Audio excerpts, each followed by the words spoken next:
Congrats, Casper. How does it feel to be in a Grand Slam final?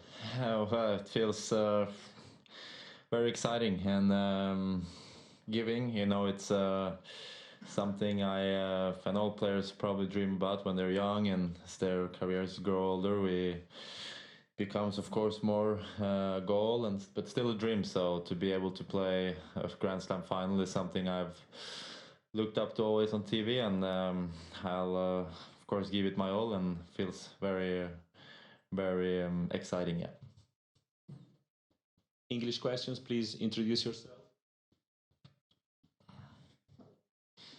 Casper, Craig Gabriel from Nine Australia. You've not played Rafa before. You obviously know him very well. Like you've said in the past, we've talked, and you said you wouldn't dare. You've not come close to beating him on the golf course. So when you go out on court, what are you going to have to do to put yourself in positive territory? Well, I mean, to play Rafa in a Roland Garros final is probably the greatest challenge there is in this sport. So I believe he's 13-0 in the finals. So just shows that it might sound like an impossible task, but of course I will give it a shot, like the other 13 people before me have done, and it's obviously going to be tough. I know we all know what a great champion he is and how well he plays in the biggest moments and the biggest matches. So I'm just going to try to enjoy. I will be the underdog, and I will try to, tonight and tomorrow night dream about great winners and unbelievable rallies, because that's what it is going to take if I want to have any chance, and I will need to play my best tennis ever. And but I still have to believe that I can do it, and I think part of my game today was very well, or was working very well, and in the end I was playing great in the third and fourth set. Yeah, Casper, Chris Clary, New York Times. How many of those 13 wins for Rafa have you actually watched? Probably all of them. I think I could probably tell you all the finals and who he has played and who he has beaten, because I watched them all on TV. So it's gonna be, yeah, amazing to be there myself when you've seen players like, well, it started with Puerta and then Federer, Djokovic, TM, and all the guys who have played him in the finals. It's Wawrinka. So to be a part of that group myself is something I can always brag about after my career, and hopefully, like I said, I will of course give it a shot at the title, and would be nicer to be able to brag about the title as well in after my career.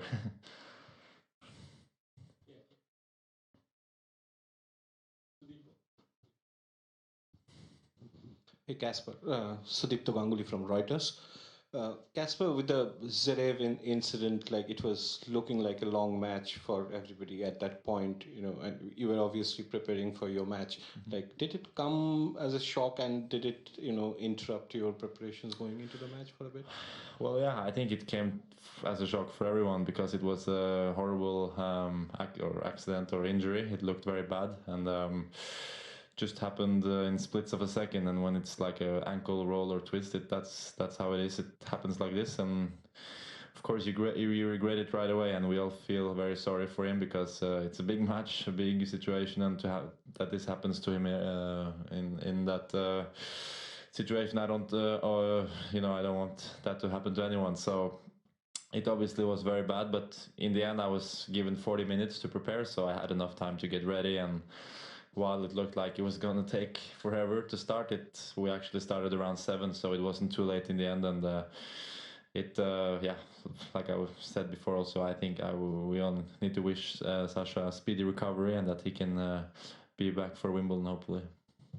Hello, it's for the Radio France Info. Is it important for you, a Norway player, for the first time in a final of a Grand Slam tournament, and is it important for the tennis in your country? Hopefully. I'm not sure, because I'm not too much in Norway myself. So of course I'm traveling always pretty much all year around. So I don't get to spend as much time in Norway as I would like yet. But hopefully in years to come, we can kind of build more tennis facilities in Norway, and we can make the sport grow. And if that's because I do good results or not, it's not up to me. But obviously, it probably helps a little bit the interest in the country that you have a player who is performing well. It has happened in Norway with golf. We have a golf player whose name is Victor Hovland, who's top 5 in the world in golf, and it seems like everyone wants to play golf now again in Norway. So if that can be the same situation in Norway, I'm happy to be part of it. Jonathan Pinfield, Live Sports FM. Casper, we said earlier that, like your namesake, Casper the Ghost, you've almost ghosted through the draw just by playing great tennis. So why is your level so scarily good right now? And as we head into the final, how important is it not to get spooked by the big occasion and just concentrate on what you've been doing really well so far?